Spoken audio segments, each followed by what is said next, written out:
Hey guys. Tonight we're sinking into the Middle Ages, not the shiny castles of fairy tales, but the sagging straw roof homes where most people actually lived. You're about to step inside a peasant hut.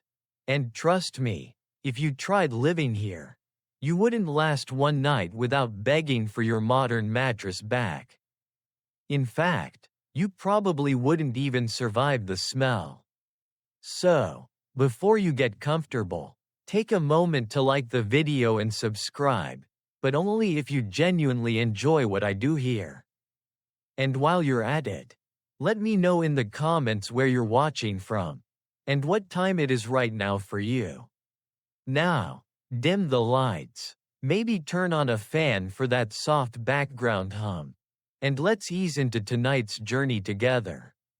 You duck your head beneath a doorway so low that you almost smack your forehead against the rough timber. Inside, the air hits you like a damp cloth, thick, smoky, and laced with the sour tang of unwashed bodies.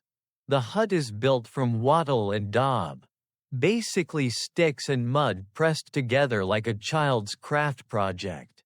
The roof of thatch droops under the weight of last week's rain. And it drips, slowly, persistently, onto a straw mattress that looks more like a nest for a family of hedgehogs than a bed.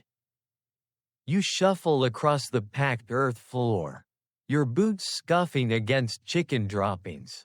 Because yes, the family shares their home with the animals. The cow snores in the corner, tethered loosely, while a few hens flap at your ankles. This isn't a barn, but it may as well be. The people sleep here too, curled up together for warmth, smelling about as fresh as the livestock. And in case you thought medieval people didn't know deodorant, they did try. Crushed herbs stuffed into linen bags under their arms.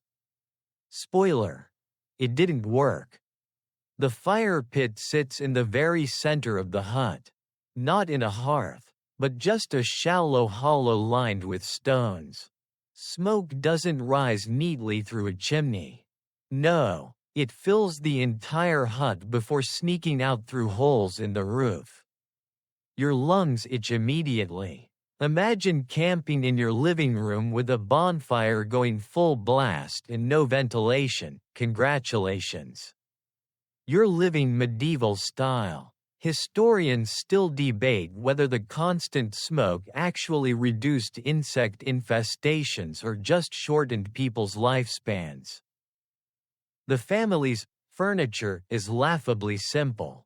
A wooden bench, cracked and uneven, serves as both chair and table. A couple of wooden bowls sit nearby, crusted with old porridge. You pick one up and realize it doubles as the dog's dish, multi-purpose living at its finest. If IKEA had existed back then, business would have boomed. On the walls, you notice herbs drying in bundles. Because superstition was strong medicine, a sprig of rosemary might keep away evil spirits.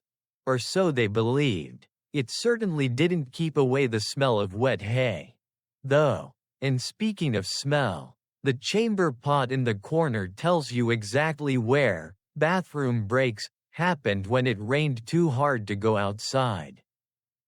At night, when the wind howls through the gaps in the wall, you lie on your straw bedding and try not to think about the fact that lice are crawling over you. Everyone had them. Lice combs were as common as spoons. And if you ever wondered how medieval parents kept kids entertained, they didn't.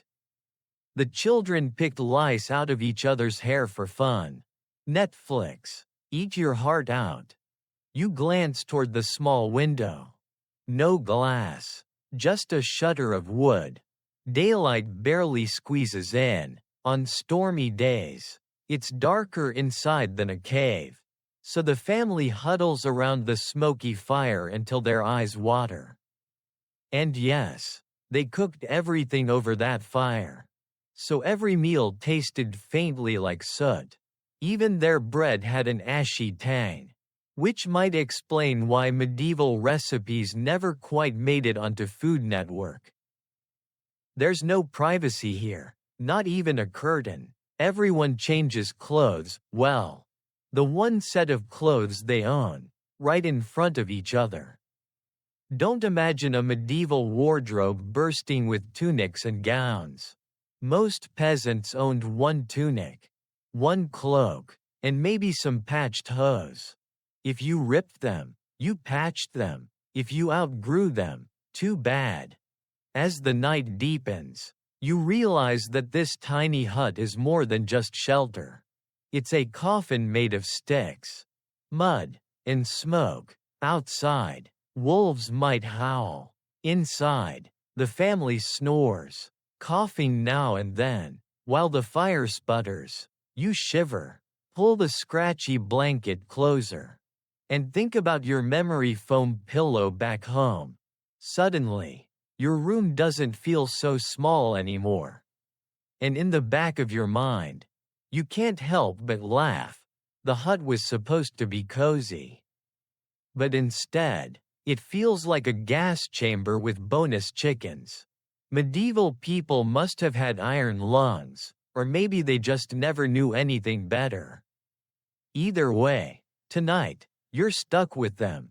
You step back out of that smoky hut and wander toward the village center, where the so-called marketplace is already buzzing.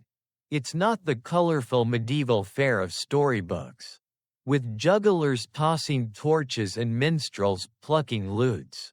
No, this is the everyday market, muddy, crowded, and offensive to every sense you have.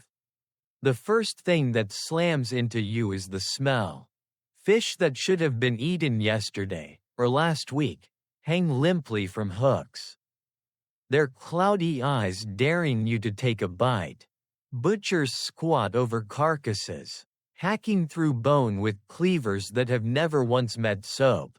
Blood mixes with sawdust underfoot, creating a pinkish sludge that squelches beneath your boots. If you've ever complained about a grocery store being too crowded, you'd happily trade places right now.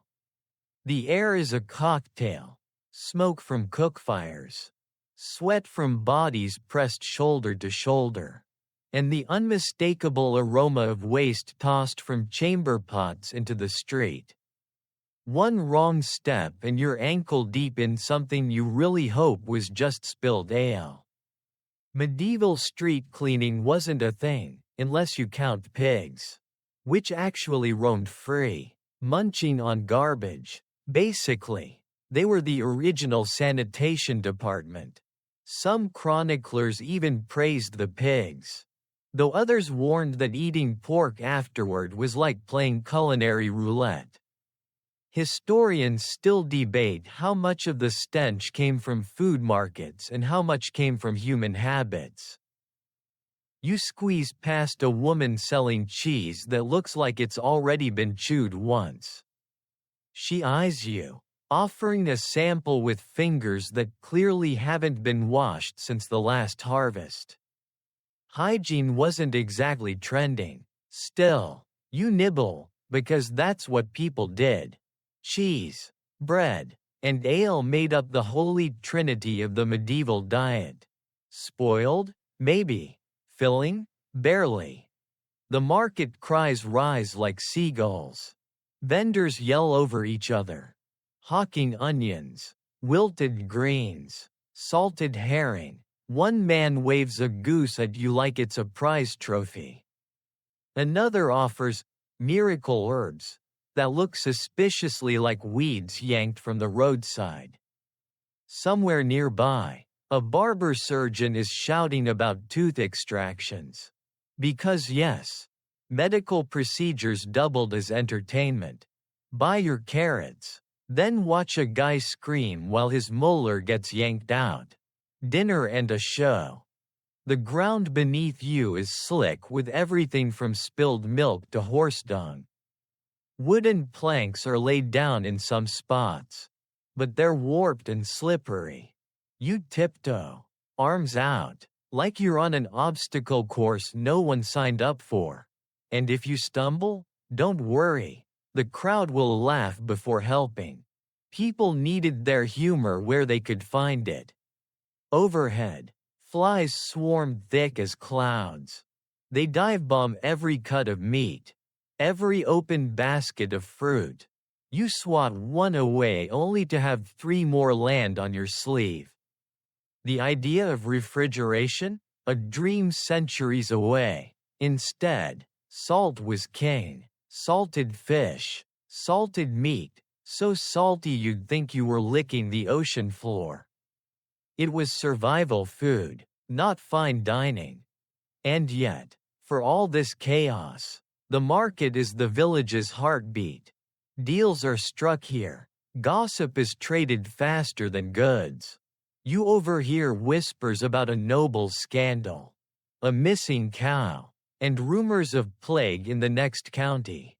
In a world without news feeds. This is Twitter, CNN, and your local Facebook group all rolled into one noisy square. A boy tugs at your cloak, holding out a handful of walnuts. He looks hungry enough to eat them himself. But business is business. Children worked here too, hawking nuts, herbs, or sometimes just begging outright. No school, no cartoons, just survival. You hand him a coin, and his grin is the brightest thing you've seen all day. In the corner, a troupe of jugglers tries to lighten the mood, tossing knives while dodging horse droppings. A drunk stumbles too close and nearly loses an ear. The crowd roars with laughter. Entertainment, medieval style. Always a little too close to tragedy. And as you take in this panorama of mud, noise, and humanity, you realize something. The marketplace isn't just dirty, it's dangerous. Pickpockets lurk in the crowd. Blades ready to slice your purse strings. Fights break out over the price of beans. Sometimes a guard steps in, but more often, people settle disputes with fists. Medieval customer service was, let's call it, direct. You retreat to the edge of the square. Pressing against a wall, a rivulet of something unidentifiable trickles past your boot. You don't look too closely. Instead, you close your eyes, breathe shallowly, and try not to laugh. Because honestly, the worst part of this place isn't the smell or the danger. It's the thought that people actually called this normal. And in that moment, you know one thing for sure. If you ever complain again about standing in line at a modern supermarket, may this memory come back to haunt you. Flies, pigs, and all. You edge away from the noise of the marketplace, thinking maybe, just maybe, you'll find some peace in the back streets. Spoiler: you won't. The alleys are worse, narrow, damp, and twisting like veins through the village. They're places where sunlight forgets to visit. You duck into one such passage, and immediately the walls seem to close in on you. They're made of rough stone patched with rotting timber, leaning so far overhead you half expect them to meet and crush you flat. The ground is a slurry of mud, animal waste, and whatever liquid some household dumped this morning. Every step is a gamble. Your boot slips, and for a split second you're convinced you're going to become part of the muck. Congratulations! You just invented the medieval slip and slide. The air here is different from the market. It's cooler, yes, but it carries a musty tang of mildew mixed with something coppery. You glance down a side alley and spot a dead rat. Stiff as a stick, flies circle it lazily, as if this is their favorite cafe. That smell of rot is constant, clinging to your clothes. your hair, your very breath. Historians still debate how much the alley filth contributed to outbreaks of plague. But let's be honest, this place is practically a welcome mat for disease. Your footsteps echo off the walls. But you're not alone. From the shadows, eyes glint, cats slinking between barrels, beggars crouched with bowls outstretched, and the occasional thief sizing up your purse. In these alleys, law barely reaches. If the main square was the heartbeat of the town, these lanes are its infected veins. Even guards hesitated to patrol here after dark. Too many knives, not enough lanterns. You pass a doorway where laundry hangs limp on a line, still dripping. A child peers out, face smudged with soot. He doesn't wave, he just stares, silent, until his mother yanks him back inside. Privacy doesn't exist, yet suspicion thrives. Strangers are either buyers, troublemakers, or plague carriers, sometimes all three. Overhead, gutters drip rainwater mixed with waste. You step aside just in time as a bucketful of something unpleasant splashes onto the cobbles. That wasn't rain. Medieval plumbing was literally out the window. People emptied chamber pots right into the street, yelling "Gardez l'eau" in French towns, basically. Look out for the water. Except it wasn't water. Imagine living beneath a daily sky of surprise showers. And suddenly modern umbrellas feel like miraculous inventions. The soundscape here is eerie. No vendors shouting, no musicians strumming, just the drip of water, the scuffle of rats, and the occasional muffled cough from behind thin walls. You realize how fragile everyone must have felt. One fever, one cut that festered, one unlucky night in the wrong alley, and life ended here. Unnoticed. You clutch your cloak tighter, wishing for light. Torches are scarce, candles expensive, so at night these alleys dissolve into pitch black. Locals warned travelers not to wander here after sundown. Ghost stories were common, headless nights, plague victims wandering in rags, even witches muttering curses in the dark. Were they real? Probably not, but when the moon vanished and the silence grew heavy, it was easy to believe. A man lurches past you suddenly, reeking of ale. His eyes are glassy, his steps uneven. He mutters something you can't catch before vanishing into a doorway. For a moment, you feel the chill of vulnerability. In broad daylight it's unsettling. At night, it would be terrifying. That's why families locked their shutters, prayed, and trusted their doors to flimsy wooden bars. Security was more wish than reality. You stop to catch your breath near a crumbling stone wall. Carved into it are faint scratches, almost like tally marks. Were they just children's games? Or desperate attempts by someone to count the days? No one knows. But the thought lingers. These alleys kept secrets the clean cobblestones of the main square never showed. Your stomach churns, partly from the smell, partly from unease. You think back to your own city streets, bright lights, crosswalks, corner cafes, and realize how absurdly lucky you are.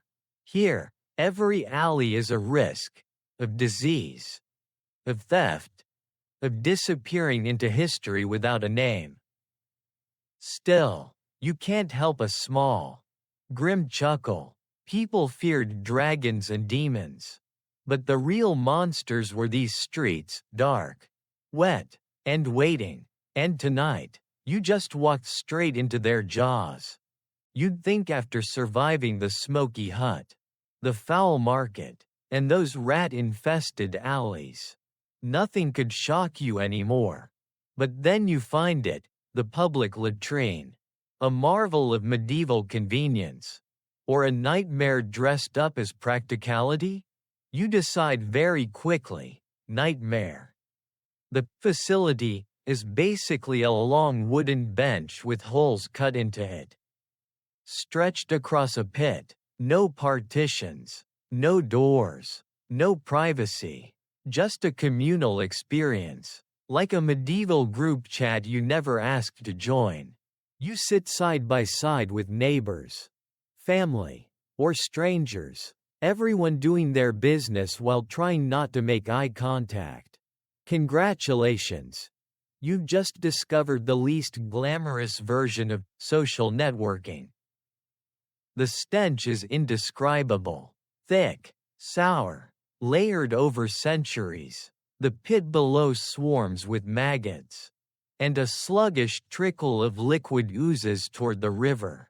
Yes, that river. The same one people wash clothes in, sometimes even drink from. Historians still debate whether medieval people genuinely believed running water would carry the filth away safely, or if they just pretended not to notice. Either way, nature's recycling system was horribly abused. You lower yourself carefully onto the wooden plank, only to discover it's sticky. You pray it's just spilled ale. But deep down you know better. And heaven help you if you drop anything important down the hole. More than one poor soul lost a belt pouch, a comb, or worse, there are stories of people falling in. That's not just humiliating, that's a one-way ticket to history's worst obituary. Conversation is part of the experience. A farmer to your left comments on the weather. The baker to your right grumbles about grain prices. Meanwhile, you sit frozen, wishing desperately for noise-canceling headphones and a bathroom with a lock. But in medieval towns, privacy was an expensive luxury, reserved for nobility with stone privies tucked into castle walls. For everyone else, it was cheeks to cheeks. Literally. The floor beneath your boots is slick. You realize people miss the hole more often than they hit it. The smell clings to your clothes, to your hair, to your very soul. When you step outside, the fresh air feels like a miracle, though it still carries the odors of fish guts and horse dung. That's how bad the latrine was. It made garbage smell refreshing. And yet, this was progress. Before public latrines, waste went straight into the street. At least now it had a designated home, if you can call it that. Rome had their aqueducts and fancy sewers. The Middle Ages had pits and planks. Innovation at its smelliest. Sometimes, the pits were emptied by gong farmers. Imagine being paid to shovel human waste all night, ankle deep in filth, and then living with the smell forever. People avoided gong farmers in daylight, crossing the street to escape their stench. It was honest work, but you wouldn't exactly brag about it on your medieval resume. As you walk away, you hear laughter. A group of boys is tossing pebbles into the latrine, cheering every time they make a splash. You shake your head. Kids have always found games in the worst places. And here, fun is cheap, disgustingly cheap. Your stomach turns again, but you can't help a small, ironic smile, because centuries later, people still complain about public restrooms, too dirty. No paper, bad lighting, if only they knew. Compared to this pit of horrors, even the dingiest gas station bathroom is a 5-star spa. You keep moving, grateful for the air, but with the uneasy realization that in medieval towns, relief never really meant relief. It just meant one more story your nose would never forget. You think you've adjusted to the medieval smells. The filth, the smoke, the communal bathroom experience, but nothing, absolutely nothing, prepares you for the plague tent. From a distance, you see it. A cluster of rough canvas shelters on the edge of town. Pitched hurriedly in a muddy field. The wind flaps the fabric like a drumbeat of warning. And you feel your chest tighten. No one comes here willingly. Families drop loved ones at the entrance and flee. Once inside, you don't come out the same, if you come out at all. You step closer, and the odor rolls toward you. It's a foul cocktail: sweat, pus, rotting flesh, and the sharp tang of herbs burned in vain attempts at purification. Even through the open flap, the air feels heavy, thick, almost oily against your skin. You hesitate, then push your way in. Inside, the world narrows to moans and shadows. Straw mats line the ground, each holding a body, some writhing in fever, others terribly still. A boy coughs violently, flecks of blood staining his lips. Beside him, an old woman whispers prayers, her fingers tracing a rosary smooth from years of clutching.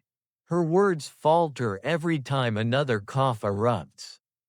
The caretakers are few, their faces pale under linen masks soaked in vinegar. The masks don't hide their fear. They move like ghosts, carrying buckets of water, changing soiled cloths, muttering about God's will. You notice one has herbs stuffed into the mask, lavender and rosemary, meant to block the bad air. Historians still debate how much people actually believed in the miasma theory. But here, in the thick of it, you realize belief wasn't optional. It was survival theater. You crouch near a man whose skin blooms with black swellings, buboes along his neck and groin. They bulge grotesquely, hot to the touch, pulsing as if alive. His eyes dart toward you. Wide, pleading, he whispers for water. You hand him a cup, and he drinks greedily, spilling half down his tunic. A moment later, he slumps back, too weak to hold it. You sit there, useless, watching as his breath grows ragged. The tent walls ripple as another gust of wind sweeps in, and with it, the sound of bells from the town, tolling for yet another death. Each chime is like a heartbeat, steady and cruel. You glance around. The mats are too close together. Bodies pressed side by side. One sneeze, one cough, and contagion spreads like wildfire. No wonder entire households vanished overnight. In the corner, a priest mutters last rites over 3 people at once. His Latin phrases spilling like water over stone. His voice doesn't tremble. He's done this too many times. You feel the hairs on your arms rise. Not from faith, but from the sheer weight of despair. This isn't medicine. This is triage for the doomed. And yet, amid the horror, there are small acts of tenderness. A mother wipes her daughter's brow with a damp cloth, humming a lullaby that cracks under her tears. A boy holds his father's hand, stroking the rough knuckles, whispering promises that he'll be fine, even though everyone knows he won't. These fragile threads of love shimmer briefly before the darkness swallows them. You notice a table near the entrance piled with remedies, jars of honey, bundles of sage, even crushed emeralds, because some believed ground jewels could cure disease. The irony isn't lost on you. People sold their last possessions for powders and prayers, clinging to hope like a lifeline. Science hadn't arrived yet. All they had were guesses wrapped in ritual. The soundscape is relentless, coughing, sobbing, priests chanting, and beneath it all, the silence of those who no longer speak. You close your eyes, take a shallow breath, and realize your throat feels tight, your palms damp. A small, cynical part of you thinks, if this doesn't make you grateful for modern medicine, nothing will. And somehow, in the midst of the despair, you almost laugh, because here, the word tent feels like a cruel joke. This isn't a shelter, it's a waiting room for death. The flap may as well have a sign reading, "Abandon hope, all ye who enter." You step back out into the daylight, lungs desperate for clean air. But even outside, you can't shake the smell, or the memory of those swollen faces. You walk faster, heart racing, knowing you've just looked into humanity's darkest mirror, and it stared right back at you. You leave the plague tents behind, grateful for the daylight, only to find yourself drawn toward the looming stone keep at the town's heart. At first glance, the castle walls promise safety, order, authority, but you know better now. Behind those walls waits something darker than rats, filth, or fever, the royal dungeon. You push through a heavy oak door bound with iron, and immediately the air changes. It's damp, cold, and so thick with the smell of mold that your throat tightens. The light vanishes as the door slams behind you, leaving only the flicker of a torch guttering in its sconce.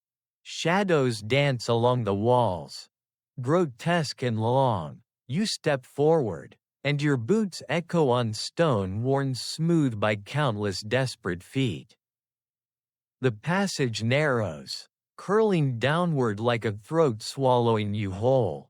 Soon you hear it, the rattle of chains. Faint at first, then louder, a metallic heartbeat, steady and cruel, then voices, whispers, moans, the occasional cry that claws its way up from some hidden cell. If you thought the plague tent was hopeless, the dungeon is despair carved into stone. You arrive at a row of barred doors.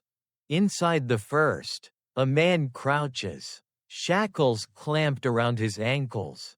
His eyes are hollow, his cheeks sunken. He glances at you, then away, as if you're just another ghost passing by. A bowl of thin gruel sits untouched at his side, already sprouting mold. You wonder how long he's been here. Waiting. Days? Months? Maybe years. The cells are small, barely enough room to lie down. The straw bedding is damp, crawling with lice and fleas. In the corner of each cell sits a bucket, overflowing with the waste of days.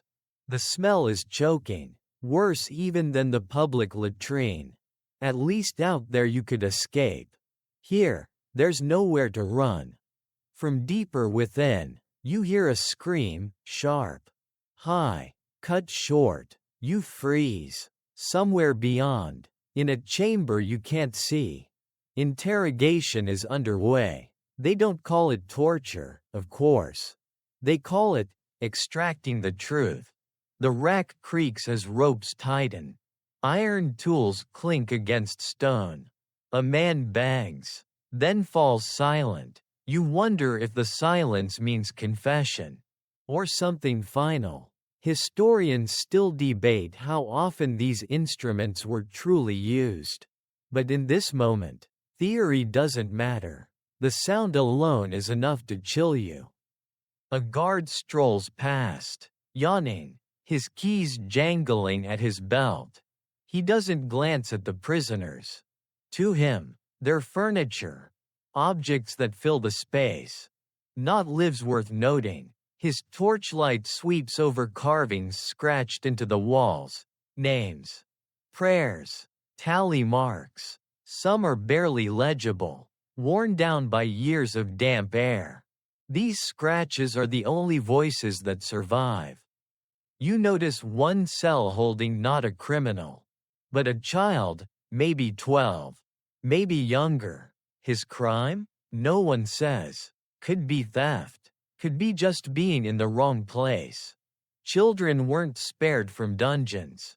Justice was blunt, swift, and terrifying. He stares at you with wide eyes, clutching his knees to his chest, as if shrinking small enough could make him invisible. The air grows colder the deeper you walk. Water drips from the ceiling in steady drops, each one echoing like a drumbeat. You touch the wall, slime coats your fingers. This isn't just confinement, it's erosion. Body and soul both ground down until nothing remains but a shadow of a person. And then, as you pause by another cell, you hear laughter, not cheerful laughter, broken, hysterical, the laughter of someone whose mind has splintered. A prisoner rocks back and forth, grinning with eyes that shine too brightly. You step back, unsettled. Here, madness isn't rare, it's expected. In the darkness, the line between sanity and despair wears thin, and most cross it long before they're released. If they ever are. You find yourself chuckling darkly, despite the horror, because if you thought medieval castles were glamorous banquets, tapestries, glittering halls, remember that beneath the silk and banners sat this: a stone stomach digesting human misery. Tourists today marvel at castles on postcards. They rarely ask about the dungeons. But you've been there now. You've smelled it, heard it, felt the cold on your skin. When you finally climb back toward the daylight, your legs shake with relief. The fresh air slaps your face, and you gulp it greedily. Above, the castle towers gleam in the sun, banners snapping proudly. No one outside suspects the darkness beneath their feet. You do, though. And now you'll never forget it. Fresh air still fills your lungs as you stumble away from the castle. But relief is short-lived. Someone tells you it's bath day, and you almost laugh with joy. Finally, cleanliness. Surely this will be better.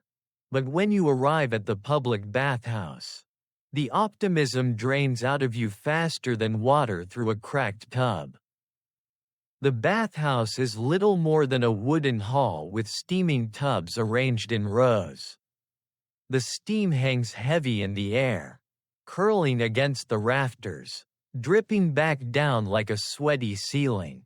It looks inviting from a distance, warm, cozy, even luxurious compared to the cold streets outside. But then you get closer, and the illusion collapses. The first thing you notice is the water. It's brownish, not murky like a mineral spa, not earthy like a mountain spring, just dirty. You watch as 3 men climb out of the same tub, toweling themselves off, while a woman with 2 children wades in immediately after. Soap? Rare. The water itself is expected to do the work. After all, sharing was part of the experience. Hygiene was communal, whether you liked it or not. You slip into the tepid pool, trying not to flinch. The warmth feels good at first, but then you spot hair floating past, a greasy clump bobbing in the steam. A flea crawls up your arm. You remember the plague tent. Suddenly, this bath feels more like a broth, and you're one of the ingredients. The chatter around you is constant. People gossip about harvests, marriages, and who might have stolen whose pig.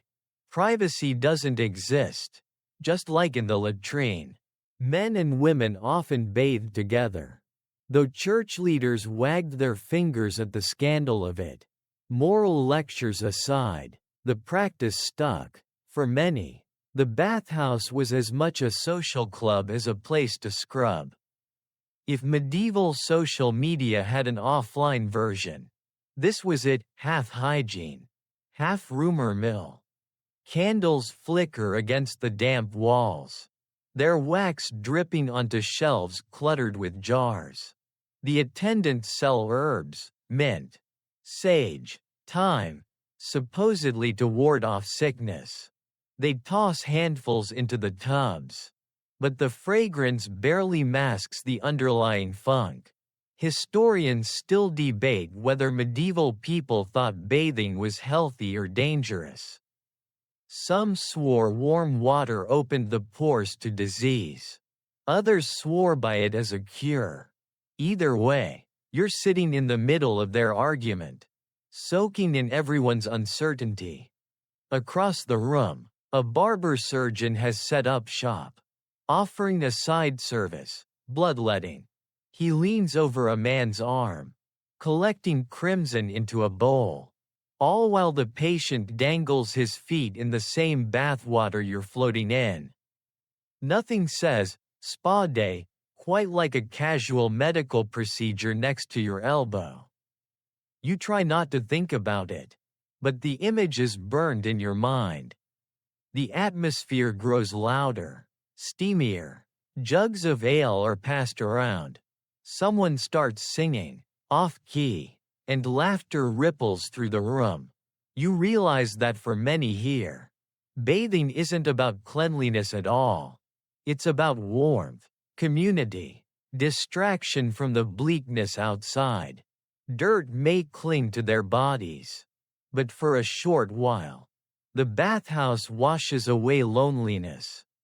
Still, the risks are obvious. Skin diseases spread, parasites thrived, and in times of plague, bathhouses were shuttered, their empty tubs gathering dust. When they reopened, people flocked back eagerly, as if forgetting what had happened last time. Hope has always had a short memory. You rise from the water, dripping, your skin prickling with unease. Towels are scarce, so you make do with a scrap of rough cloth. It smells faintly of mildew, but at least it's not crawling with fleas.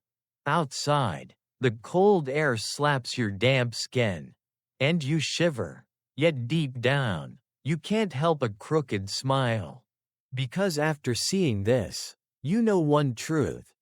The next time someone says, "Let's go to the spa," you'll picture this room, this water, this soup of humanity, and laugh yourself silly. You've barely dried from the bathhouse when you're swept toward the edge of town, where rows of tents flap against the cold wind. It's a soldier's camp, home for hundreds of men preparing for battle. Though it looks more like a muddy nightmare than any place fit for warriors. The ground squelches under your boots. Rain has turned the field into a swamp, and the soldiers wade through it with the resignation of men who've long since stopped caring about wet feet. Mud cakes their hose, their cloaks, their very skin. Fires struggle to stay lit, sending up more smoke than flame. So meals are lukewarm at best. You glance down at a pot bubbling over the embers.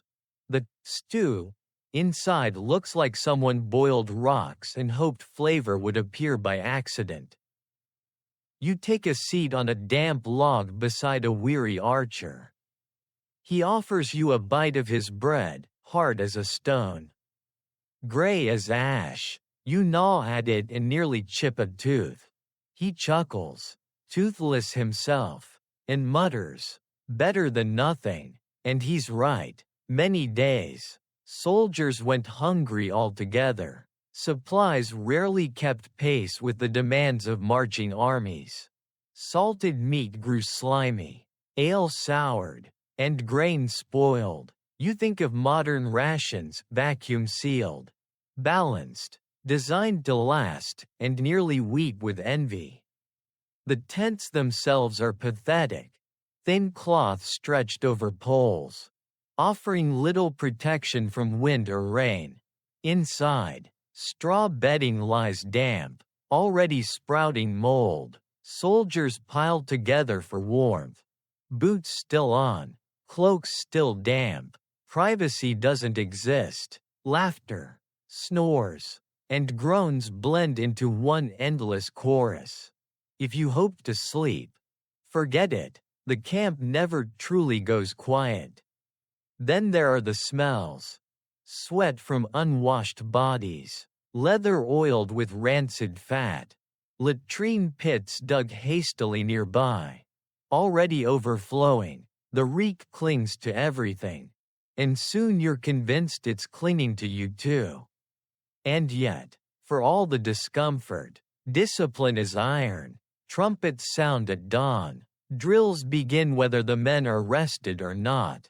You march alongside them, mud sucking at your boots, spears glinting dully in the gray light. The sergeant bellows commands, voice like a hammer striking stone. You stumble once, and he roars at you until your ears ring. In this world, weakness isn't tolerated. Weakness costs lives. Weapons are everywhere, though most look battered and chipped. Swords rust, spearheads dull, bows crack in the damp. Soldiers repair them with whatever they can find, bits of rope, scraps of leather. It's less an army of gleaming knights and more a ragged collection of survivors.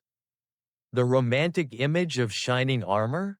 Forget it. Most men wear patched gambesons stuffed with straw.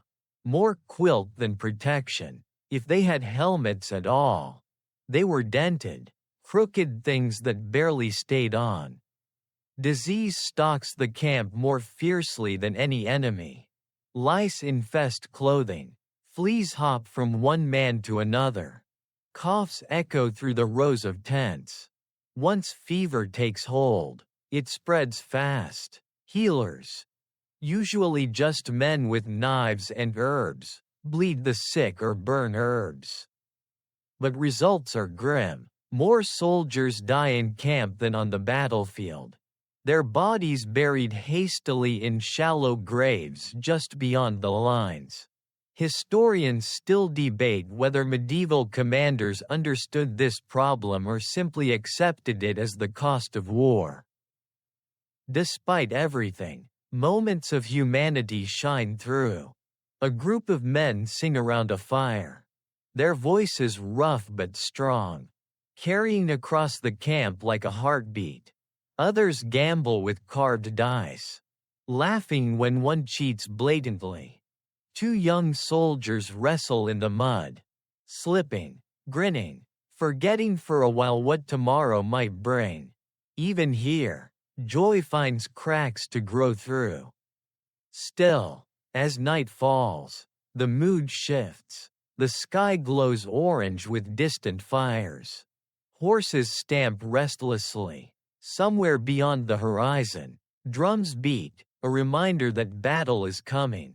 The men huddle close, sharpening blades, whispering prayers. You lie down among them, mud seeping into your cloak, and feel the weight of dread pressing against your chest. You almost laugh, bitterly, because you realize the camp is worse than the battlefield itself. At least in battle, fear ends quickly. Here, it festers night after night, mixed with hunger and cold. Sleep comes only in snatches, broken by nightmares and the groan of the wind against the canvas. And so you turn on your side, pulling your damp cloak tighter, listening to the soldier beside you cough through the dark. Tomorrow, you march into blood and steel. Tonight, the mud is your bed, the smoke your blanket, and dread your lullaby. Dawn creeps in, pale and uncertain, and you drift from the soldier's camp toward the sound of hammer on iron. The rhythm is steady, relentless, echoing across the village like a heartbeat made of metal. You follow it to a low, smoke-stained building, the blacksmith's forge. The moment you enter, heat slams into you like a wall. It's suffocating, thick with coal dust and sparks that leap in the air like tiny fireflies intent on burning holes in your cloak. The floor is blackened, caked with ash. Every breath tastes of iron and smoke, sharp enough to sting your throat. It's like inhaling an entire barbecue pit without the promise of ribs at the end. At the center of it all, the blacksmith moves like part of the forge itself. His arms are corded with muscle, his face streaked with soot, sweat dripping in rivers down his cheeks. He lifts a glowing bar of iron from the coals, sets it on the anvil, and hammers. Each strike rings like thunder trapped in a cage. The iron bends, sparks flying, shaping under his will. You edge closer, and the heat forces you back again. The forge is a furnace, hotter than anything you've felt since stepping into this medieval nightmare. The smith works in it daily, bare-armed, lungs filling with soot, eyes squinting through smoke. Historians still debate how many blacksmiths suffered early blindness or lung disease from their trade. But standing here, you can practically feel the damage settling into your chest. Around the walls, weapons and tools hang in various stages of completion. Horseshoes stacked in piles, axes lined neatly, edges glinting. A rack of swords leans in the corner. Most crude, some elegant. The room hums with potential violence. Each piece of metal here will soon shape lives, or end them. A boy, maybe 12, fans the bellows, pumping air into the fire. His face is streaked with ash, his tunic patched and threadbare. Apprenticeship begins early, and for him, it means blistered hands, ringing ears, and no chance of school. He yawns but keeps working, because stopping would mean a cuff across the head. Childhood here doesn't end, it's simply hammered away, strike by strike. You glance down at the floor and notice burned scars on the stone. Little black craters where sparks landed and flared. In one corner, a bucket of water hisses every time a red-hot blade plunges into it. Steam roaring upward, the sudden bursts of sound make you jump, though the smith ignores them. For him, it's routine. For you, it's like living inside a volcano. The smells are overwhelming: hot iron, sweat, smoke, and something faintly metallic that coats your tongue. You cough, and the apprentice smirks as if to say, "First time?" You wipe your eyes, which are watering freely now. A medieval forge doesn't need guards. The air itself keeps intruders out. And yet, despite the danger, there's something mesmerizing about the work. The glow of iron as it bends. The sparks that arc like tiny stars. The sheer force of will it takes to shape raw ore into something useful. It's brutal, exhausting, but also beautiful in a grim way. You can't help but imagine modern blacksmiths with gloves, goggles, exhaust fans, and chuckle. Here, the safety equipment is sheer stubbornness. In the back, you spot a woman mending a plowshare. Her hands as steady as the smith's. Contrary to the romantic image of only men working forges, women sometimes stepped in, especially in smaller villages. She wipes sweat from her brow with the back of her wrist and mutters about the poor quality of this year's iron. Even centuries later, people still argue about supply chains. A sudden clang startles you.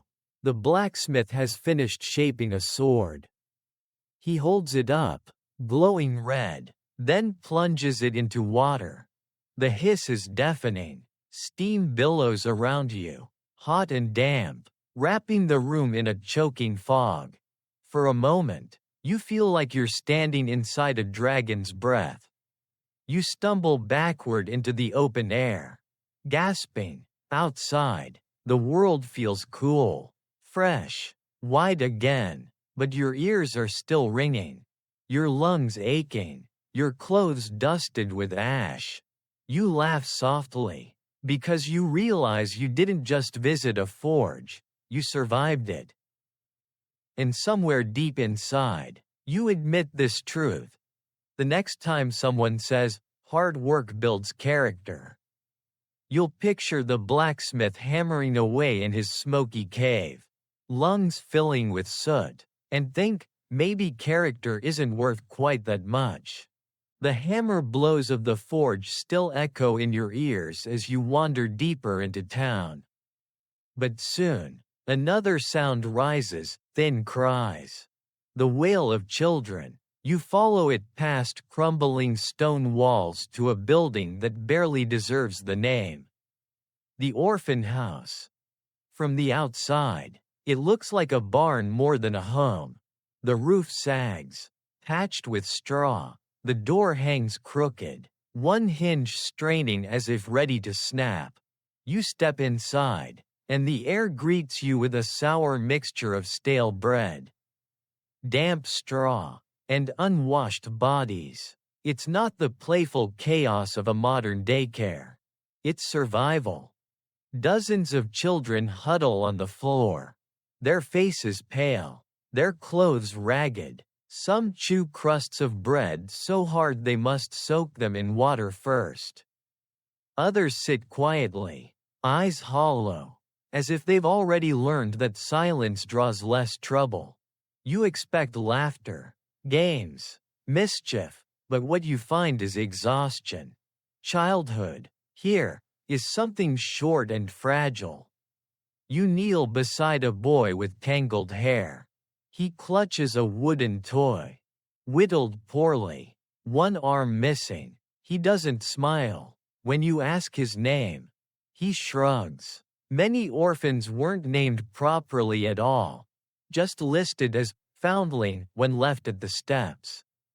Historians still debate whether families abandoned more children in famine years or if it only seems that way because records survive from crises. Either way, the truth sits in front of you now. Too many small faces for too few scraps of bread. The caretaker drifts past, a weary woman with lines etched deep into her face. She carries a bucket of water, setting it down in the corner where several children rush to dip cups. The water is cloudy, drawn straight from a well. You hesitate to drink, but they gulp it eagerly. Thirst doesn't allow caution. On the walls, faint chalk marks tally the days since the last donation. Charity keeps this place alive, barely. Wealthy townsfolk drop off coins or leftover food, often as much to ease their own consciences as to help. When donations run thin, the children go hungry, their limbs thin, their bellies swell. The caretaker sighs and mutters that God will provide, though her eyes betray doubt. A girl no older than 5 tugs at your cloak. She offers you half a crust, as if hospitality still matters even when she has nothing. You accept, and your chest tightens. Even here, generosity flickers like a candle against the draft. Disease prowls these halls, too. Coughs rattle in tiny chests. Fevers flush pale faces. With no doctors, no medicine, survival depends on luck. Some children vanish overnight, buried in shallow graves behind the building. Others grow up tough, hardened by hunger, ready to face a world that has already abandoned them once. The noise is relentless. Babies cry. Older children squabble over scraps. Someone coughs until it sounds like their lungs will burst. Yet every so often, a burst of laughter erupts, two boys chasing each other. A girl singing a nonsense rhyme. The sound is thin, fleeting, but it proves that even here, life refuses to surrender entirely. You close your eyes and imagine the contrast. Children today with toys. Cartoons. Bright schools filled with color. Then you open your eyes to straw, shadows, and hunger. The gap is so wide it feels cruel. And still, you can't help a grim chuckle. Because when people complain about overcrowded classrooms or cafeteria food, you want to hand them a ticket back here. One afternoon in this orphan house would make even soggy pizza feel like a royal feast. As you step back into the street, the children's voices follow you. High-pitched, thin, yet stubborn, you walk faster, but the echo clings. In a world of smoke, filth, and fear, nothing is harder to face than the smallest souls left behind. The sound of children fades behind you, replaced by the deep toll of a bell. It calls you toward a gray silhouette rising above the village, the church. In stories, churches are sanctuaries, filled with warmth, light, and comfort, but as you push open the heavy wooden door, a blast of cold air greets you, and reality shivers down your spine. Inside, the church is cavernous, its stone walls swallowing sound. Your footsteps echo on the flagstones, louder than you expect, as if the building resents your intrusion. The air is frigid, colder than outside, seeping from the stone itself. You rub your hands together. But it does little good. This isn't a place of warmth. It's a chamber of endurance. Candles sputter in iron holders, their tiny flames dwarfed by the darkness. Smoke trails upward, staining the arches black. The scent of wax mingles with mildew, old incense, and damp wood. You take a breath, and it feels like inhaling dust that's centuries old. People kneel on the hard floor, hands clasped, lips moving in whispers. There are no cushions, no pews with padded seats, just stone and wood. You try kneeling, and within moments your knees ache. Imagine hours like this, winter after winter, with breath frosting in the air. Worship here isn't comfort, it's penance carved into architecture. The priest's voice rises from the altar, chanting Latin verses. Most of the congregation doesn't understand the words. They simply murmur responses when cued, trusting ritual to bridge the gap between themselves and God. Historians still debate how much ordinary people grasped of the sermons. But judging by the blank faces, faith often ran on rhythm rather than meaning. You glance upward at the stained glass windows. They're beautiful, fractured rainbows of saints and angels, but cracked, patched, and dimmed by soot. Sunlight filters weakly through, painting the floor with faint colors that vanish as clouds roll past. For a moment, the room almost glows. Then the light fades, and the cold reasserts itself. In the back, a woman cradles a baby wrapped in thin cloth. The child coughs, the sound echoing far louder than it should.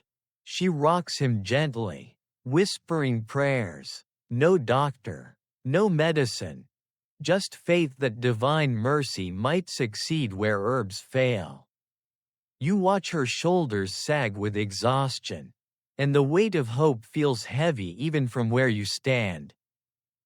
The floor bears marks of countless feet, grooves worn into the stone by generations kneeling in the same spots.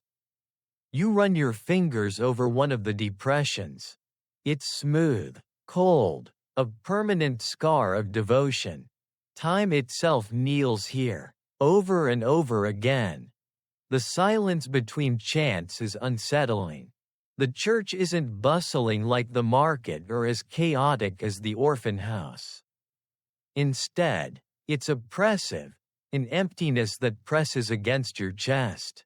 Every cough, every shuffle, every creak of wood echoes like a drumbeat. You think of modern churches, filled with music, heat, and soft lighting, and you almost laugh. Here, even God seems to shiver.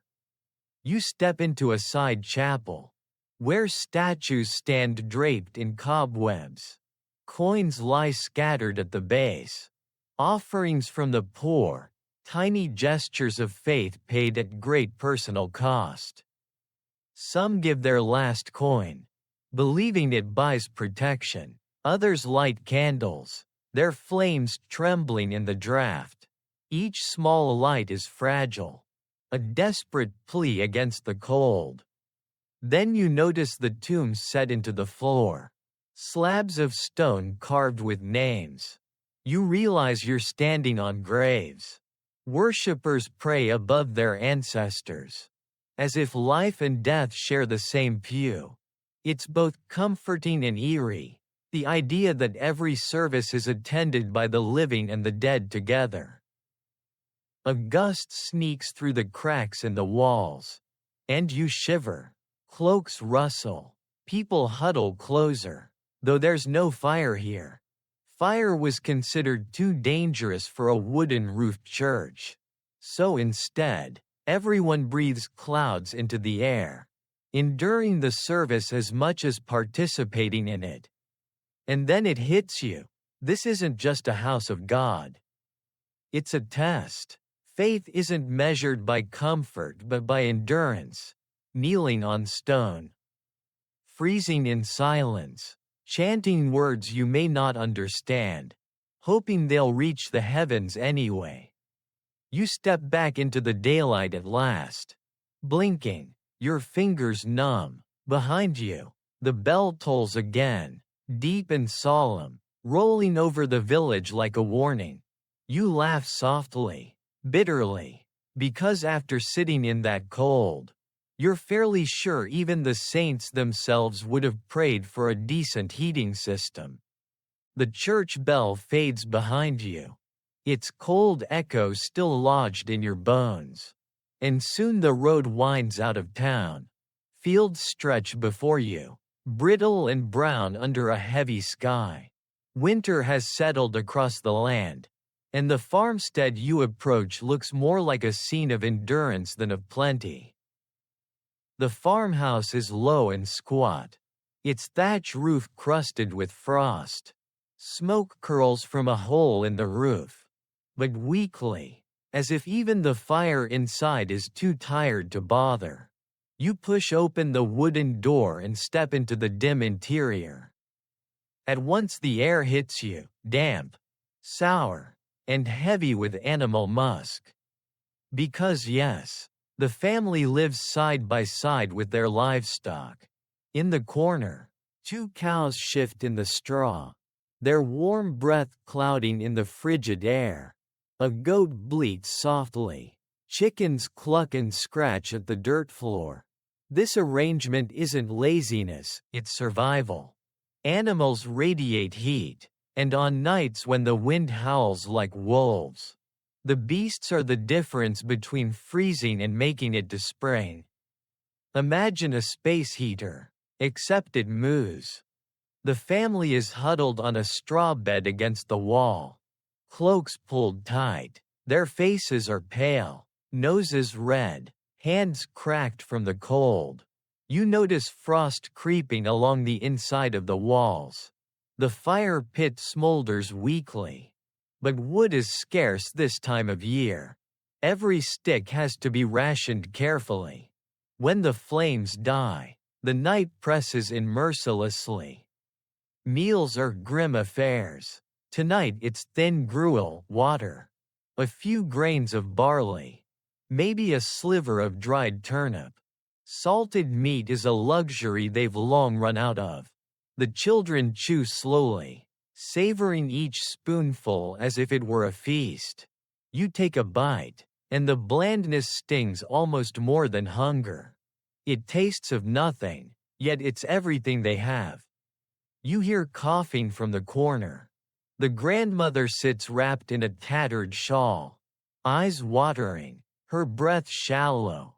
Illness thrives in these conditions: damp air, poor food, little rest. Historians still debate how often malnutrition tipped families into disaster.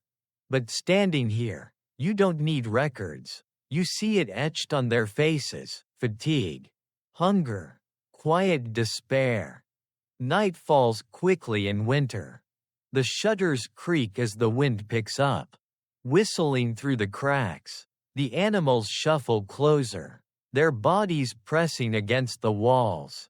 The children climb under their threadbare blanket, shivering, whispering songs to distract themselves from the cold.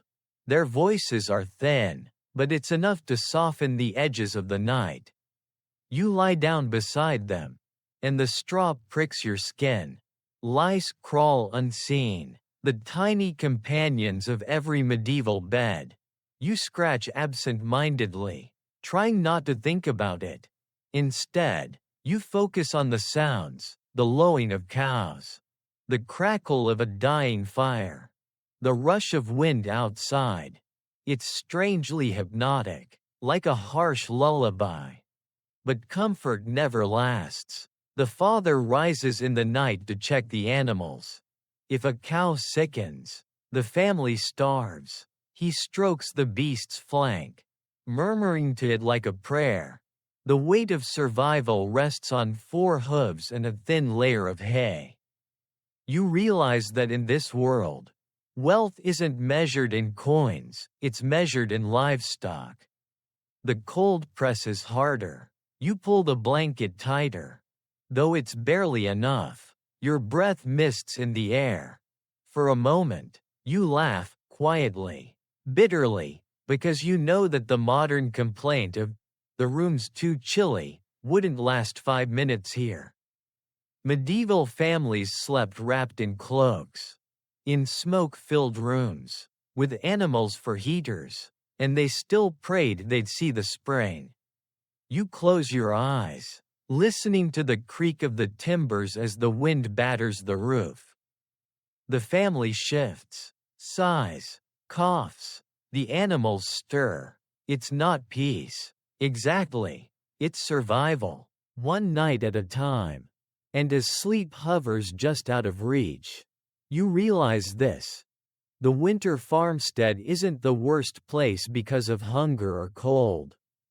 It's the hopeless monotony, the knowledge that tomorrow will be just as hard. You leave the frost-bitten farmstead behind and step onto what the locals proudly call the highway. Don't let the name fool you. This isn't a paved road lined with mile markers. It's a strip of churned earth, riddled with ruts, puddles, and the lingering remains of yesterday's travelers. In short, it's mud. Endless, clinging, soul-sucking mud. Your boots sink immediately, squelching with every step. The ground grabs at you like it doesn't want to let go. Wagons roll past, their wheels cutting deeper grooves that immediately fill with brown water. Horses strain, hooves splashing, while drivers shout and curse. The air is a mix of wet soil, manure, and sweat, a perfume no candle shop would ever dare to sell. You try to sidestep onto the grass verge, but it's no better. The earth has turned to swamp after weeks of rain. Travelers trudge by, cloaks spattered, faces grim, some balance on planks laid across the worst ruts, wobbling like tightrope walkers. You give it a try and nearly tumble face first into a puddle the size of a small pond. A farmer laughs as he passes, his cart piled with turnips. "Don't fight it," he mutters. "The mud always wins." And he's right. Medieval highways were notorious. Not just dirty, dangerous. Bandits lurked in the woods, waiting for travelers slowed by the mire.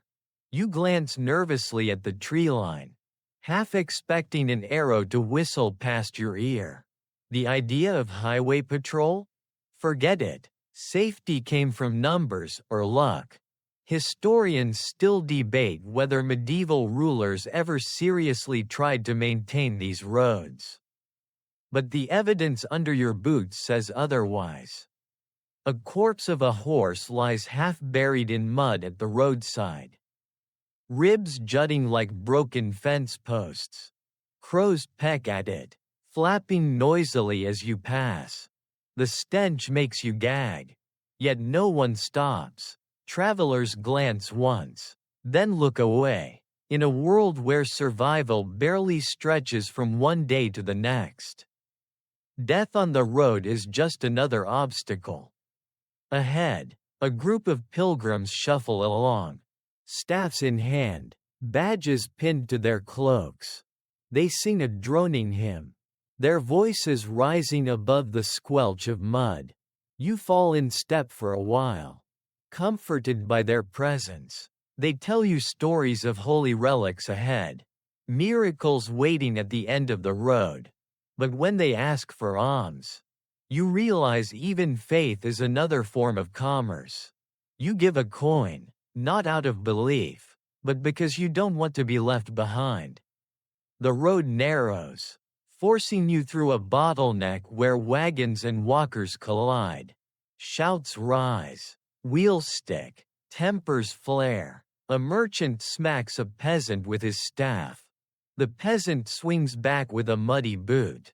Soon fists fly. No guards intervene. This is medieval traffic, chaotic, slow, and violent. And yes, everyone blames the mud. Rain begins to fall, cold and steady. It plasters your cloak to your shoulders, trickles down your back, fills your boots until they slosh. The puddles deepen, the mud sucks harder. You push forward anyway, teeth chattering, legs aching. Around you, curses and prayers mingle, different responses to the same misery. Finally, you crest a small rise and glance back. The road stretches like a scar across the landscape, dotted with struggling figures, wobbling carts, scavenging birds. You laugh, weakly, bitterly, because the word highway feels like a cruel joke. This isn't a path to anywhere grand. It's a trap of mud, hunger, and fear. And yet, you keep walking, because in the Middle Ages, the road wasn't optional. It was the only thread connecting villages, markets, and kingdoms. You trudge on, boots heavy, cloak soaked, heart thudding with every uncertain step. The mud doesn't care. It takes, and takes, and takes, and still, you move forward. You peel yourself free of the mud-soaked highway and follow the crowd toward the town square. At its center stands a building of heavy timber and stone, the courtroom. You expect solemnity, reason, maybe even fairness. Instead, you find something closer to theater, a spectacle where justice wears a grimace, not a blindfold. Inside, the hall is dim, lit by a handful of torches that sputter against the draft. Wooden benches line the room, already packed with villagers eager to watch. You squeeze in among them, the smell of damp wool and smoke pressing close. The air hums with anticipation, like a festival about to begin, except the entertainment here is someone's life dangling in the balance. At the front sits the judge, robed in heavy cloth, his face stern beneath a fur-trimmed hood.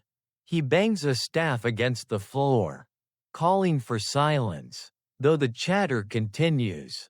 After all, this isn't just law, it's spectacle. You catch snippets of gossip. Who stole a chicken? Who brawled in the tavern? Who offended the local lord? The first prisoner is dragged in, shackled, mud still caked on his feet. He stumbles, knees buckling, as the crowd jeers. The charge? Theft of a loaf of bread. His defense? Silence. He knows it won't matter. You glance at the judge, who already looks bored. Trials here aren't about truth, they're about control. Historians still debate how much evidence mattered in medieval courts. But judging by the smirk on the scribe's face, the verdict is already written. Witnesses are called. A baker swears the loaf was his. A neighbor swears she saw the man near the oven. No one swears he actually stole it. But no one cares. The man protests weakly, and the crowd boos. A guard cuffs him across the mouth. Blood spatters the floor, and the scribe scratches another note with his quill. Then comes the punishment. The judge pronounces it without hesitation: public flogging, followed by a day in the stocks. The crowd cheers as if a play has reached its climax. You almost laugh, not at the cruelty, but at the absurdity. A man starving, punished for trying to eat. Justice here isn't blind. It squints at whoever's cheapest to blame. The next case is darker. A woman is brought in, her wrists bound, eyes wild, whispers ripple through the crowd. Witchcraft. You watch as she trembles before the bench, accused of spoiling milk, of cursing a neighbor's cow, of making a child sick with a glance. The evidence? A birthmark on her arm and the testimony of a frightened villager. The judge nods solemnly, as though the proof is ironclad. A hush falls as the sentence is declared: imprisonment until further inquiry. Which, everyone knows, means torture until confession. The woman sobs, and you feel the chill settle into your spine. The courtroom isn't a place of safety, it's a stage where fear performs its daily act. At the back of the hall, a priest rises, chanting blessings over the proceedings. His words echo off the beams. Solemn, final. You notice some villagers bow their heads, but others roll their eyes. Faith is supposed to sanctify justice, but here it feels more like a prop. The cases drag on. A farmer fined for failing to pay taxes. A boy whipped for throwing stones. A drunkard sentenced to a night in the stocks. Each verdict is swift, each punishment cheered. You realize the courtroom is less about fairness than about spectacle and order. Punishments remind the crowd of their place. Fear is as much a law as any written on parchment. The floor creaks beneath your boots as you shift uncomfortably. You glance at the faces around you. Some are gleeful, others resigned, a few frightened, but none are surprised. This is simply how things are. Justice isn't about innocence. It's about keeping the machine of power grinding along. As you step outside, the square is already being prepared for the punishments. Stocks set up, whips coiled, guards ready. The villagers jostle for the best spots to watch, as if tickets to a show were being sold. You almost laugh, bitterly, because you know the truth. Medieval courtrooms weren't courts at all. They were theaters of misery, with the sentence always doubling as the curtain call. The battlefield's silence follows you down the road. But soon another sound replaces it, crackling flames. Sharp and hungry, smoke curls upward in a dark column, blotting the sky. You quicken your pace and find yourself before a cluster of cottages. One already reduced to glowing timbers. Another still burns, the thatch roof collapsing in bursts of sparks. The burning hut. Villagers swarm around, their cries frantic, their hands clutching buckets sloshing with water. They form a desperate line to the well, tossing pail after pail onto the blaze. But the fire laughs at them, spitting back steam and smoke. Each gust of wind feeds the flames, driving sparks onto nearby roofs. Mothers scream, dragging children away as glowing straw rains down like embers from hell. You cover your mouth as the smoke thickens. Acrid and choking, it clings to your throat, stings your eyes. Through the haze, you see a man stumble from the hut, his hair singed, his arms wrapped around a bundle of cloth. He collapses, coughing, revealing a small child inside. The boy sobs, soot streaking his cheeks, his cries swallowed by the roar of fire. Inside the hut, shadows move, two men trying to save what little they can. One emerges with a chest, dragging it into the dirt, its contents spilling. A few tools, scraps of cloth, a carved wooden cup, that's all. A lifetime of possessions, now smoldering. The other man never comes out. His name will become ash, like his home. You glance at the villagers' faces. Some are weeping, others frozen, staring as flames consume everything. The fear isn't just of fire itself, it's of survival. Without shelter, winter is death. Without tools, fields cannot be plowed. A hut isn't just a house here, it's existence.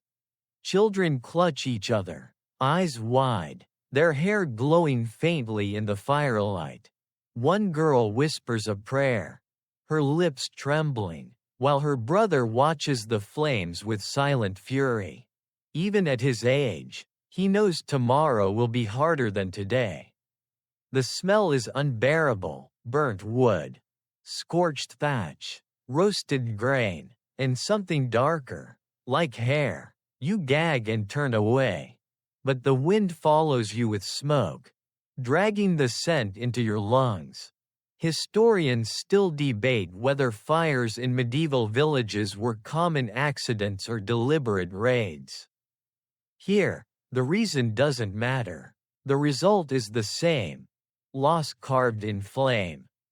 A man curses loudly, throwing his empty bucket into the dirt. His wife clutches his arm, whispering, but his eyes blaze hotter than the fire.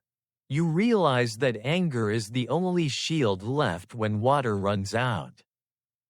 You can't help but laugh bitterly, though it burns your throat.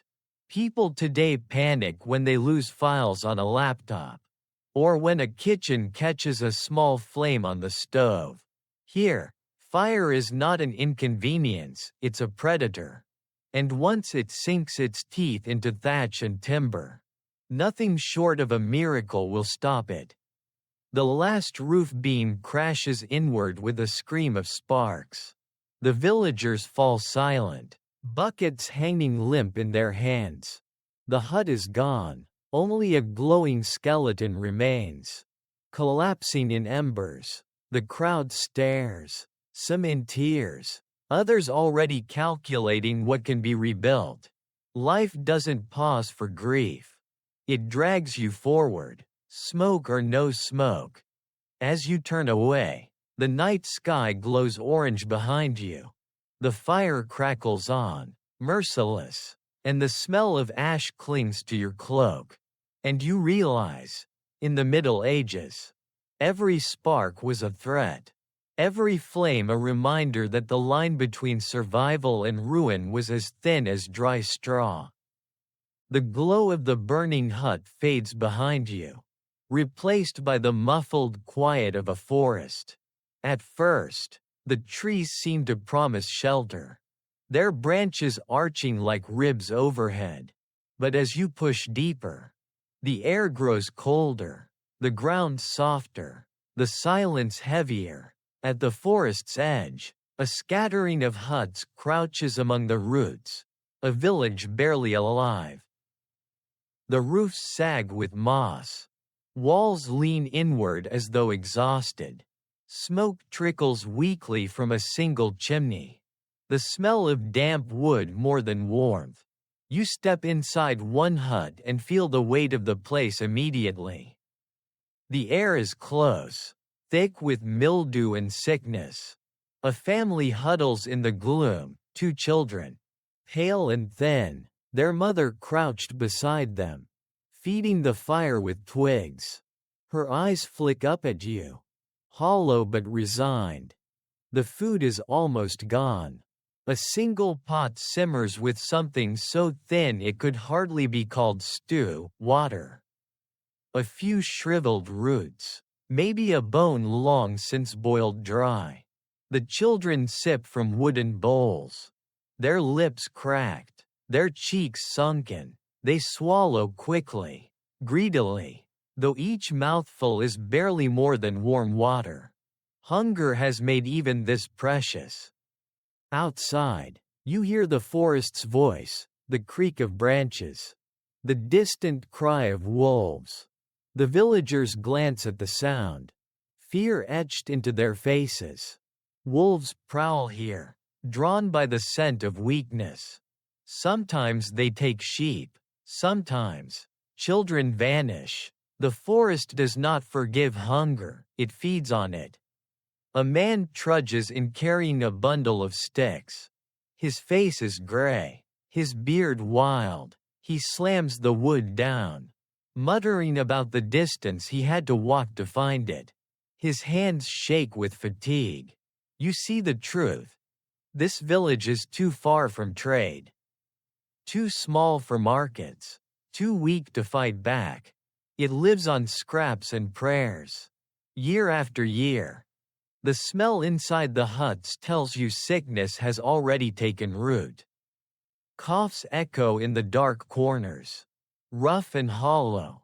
A child wheezes in sleep, his breath rattling. The mother strokes his hair, her hand trembling. No medicine waits here, no healer will come. The forest hides the suffering as neatly as it hides its animals. You step outside and glance around. The huts look smaller now, shrinking into the shadows of the trees. The people move like ghosts, slow and silent, their eyes always darting to the forest edge.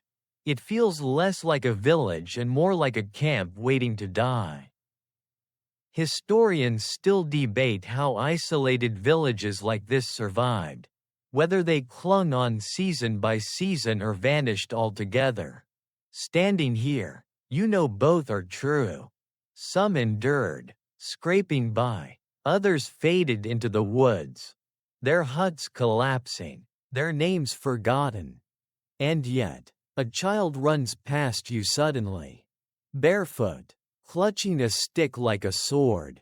He laughs, thin, but real, as he brandishes it at the trees. For a heartbeat, the forest doesn't look like death.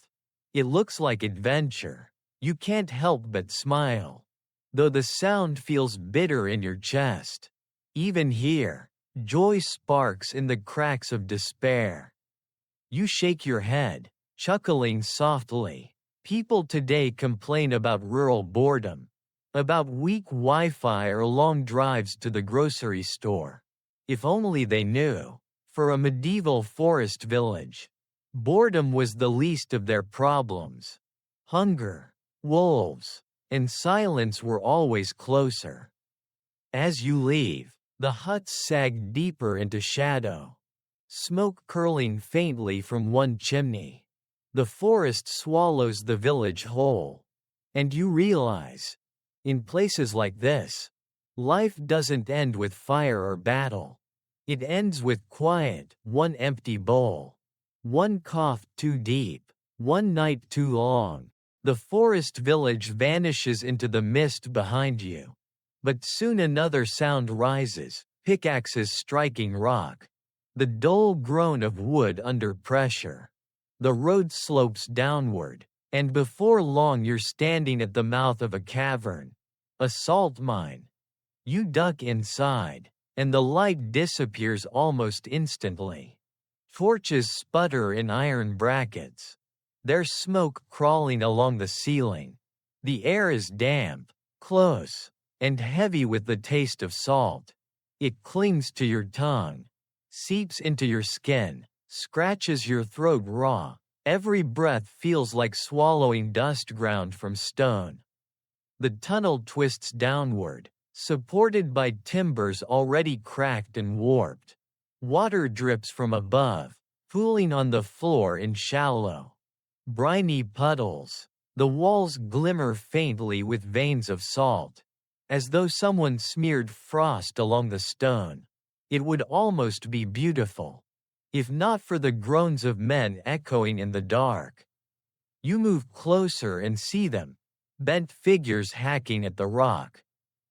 Swinging picks with slow, brutal rhythm, their faces are slick with sweat, streaked with grime, eyes hollow from exhaustion, shirts cling to their backs, soaked through. Each strike sends shards flying, sharp enough to cut skin.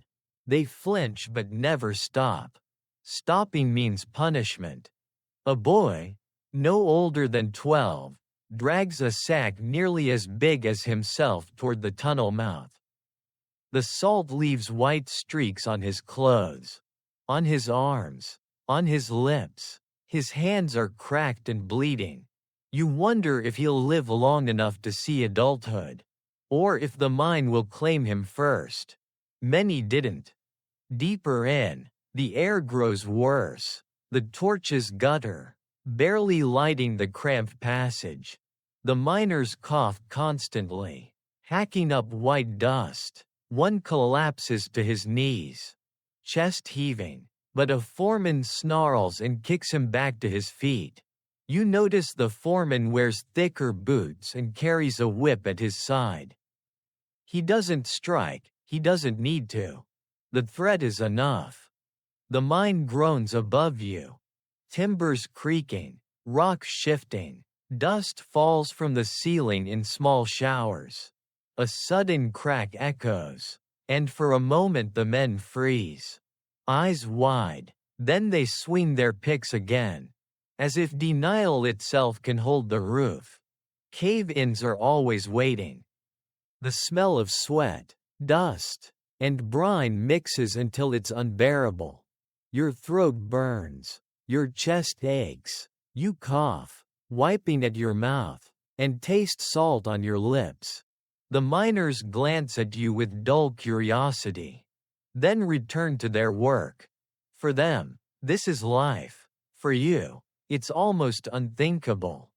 Historians still debate whether miners here were slaves, serfs, or poorly paid laborers.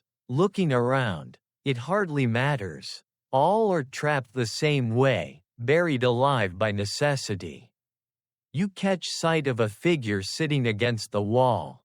His eyes closed, head tilted back. For a moment you think he's resting, until you see the gray pallor of his skin, the slackness of his jaw. The others step around him without pause. The mind doesn't allow mourning. The living keep swinging while the dead are carried out later. You can't help but laugh. Short, dry, bitter. People today complain about salty snacks, about too much sodium in their diets. If only they could see where salt came from here, dug from choking tunnels, carried on bleeding shoulders, traded as precious as gold. Salt doesn't just season food, it seasons lives. You stumble back toward the entrance, lungs burning. The light of day feels blinding, almost holy. You suck in fresh air, though it still carries the stink of the mind clinging to your clothes. Behind you, the picks keep striking, echoing endlessly in the dark. And you realize, the salt mine isn't just a workplace. It's a graveyard carved while people are still breathing. The sting of salt still clings to your lips as you return to the heart of the town. Ahead, the murmur of voices swells into a roar, echoing through the narrow streets. You follow it until the square opens before you, packed with bodies. Buzzing with anticipation, at its center stands a wooden scaffold, high and stark against the sky. The execution square. The crowd presses close, their breath clouding in the cold, their faces eager. Some climb onto barrels for a better view. Children hoisted onto shoulders, vendors weaving through with baskets of bread and mugs of ale. It feels less like justice and more like festival. Laughter and gossip rise above the murmur, the square vibrating with the promise of spectacle. On the platform, the executioner waits. He's massive, cloaked in dark cloth, his face hidden beneath a hood. In one hand, he holds an axe so broad it glints even in the dull light. In the other, he toys with a whetstone, sliding it slowly along the blade. The rasp cuts through the noise. Sharp and deliberate, the crowd hushes for a moment, then breaks into nervous cheers. The prisoner is dragged forward, shackles clanking, his face pale but defiant. His clothes are torn, his hair wild. You don't know his crime: treason, theft, heresy. It hardly matters. What matters is the show. Guards shove him up the steps, and the square erupts with shouts. Some scream for mercy, others for blood. Children laugh as if it were theater. The priest mounts the scaffold, murmuring prayers in Latin, the prisoner kneeling before him. The words rise and fall, solemn, swallowed by the crowd's restless noise. The man lifts his eyes skyward, lips moving silently. Maybe he prays, maybe he curses. Either way, his voice is drowned by the cheer that follows as the priest steps back. The executioner raises the axe. For a moment, the square falls silent, holding its breath. Then the blade flashes downward. The sound is sickening, a crack of bone, a thud of steel against wood. The crowd erupts, some cheering, some gasping, some retching. Blood runs dark across the boards, dripping onto the dirt below. A boy rushes forward, dipping a rag into the blood, grinning as though he's found treasure. Others scramble for splinters of wood, keepsakes of the day's justice. You stagger back, bile rising. The casualness horrifies you more than the act itself. For them, death is spectacle, and souvenirs are proof they were here to see it. The executioner holds up the severed head, displaying it to every corner of the square. A roar rises like thunder, rolling through the crowd. You feel the sound in your chest, a vibration of cruelty dressed as entertainment.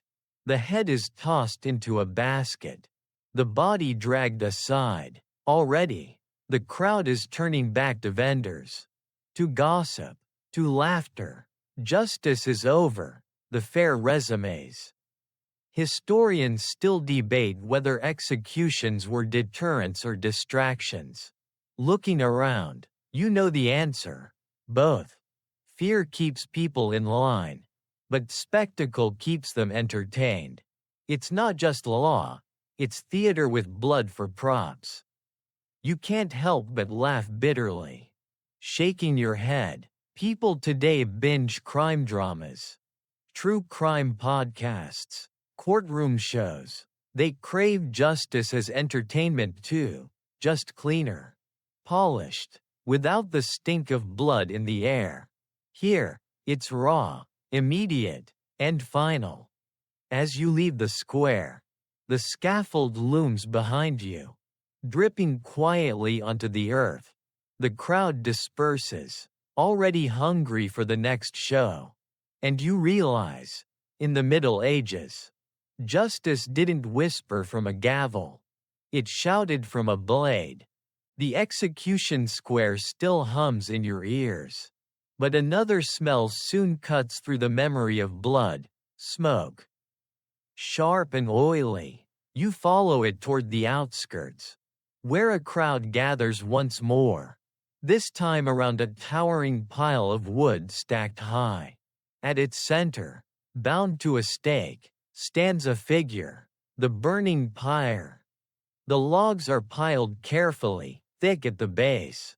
Smaller branches above, straw and pitch tucked between to catch fire quickly. The smell of tar is overwhelming, cloying, sticking to your nostrils. Torches flicker in the hands of officials, their flames licking hungrily at the darkening sky.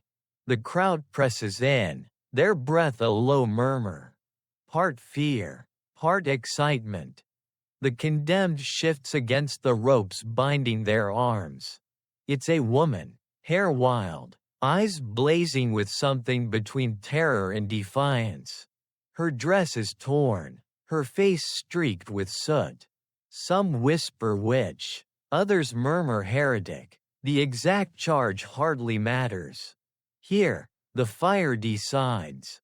A priest steps forward, his voice booming with prayers, declaring the sentence holy, necessary. He waves a cross toward the woman, urging her to repent. She spits on the ground instead.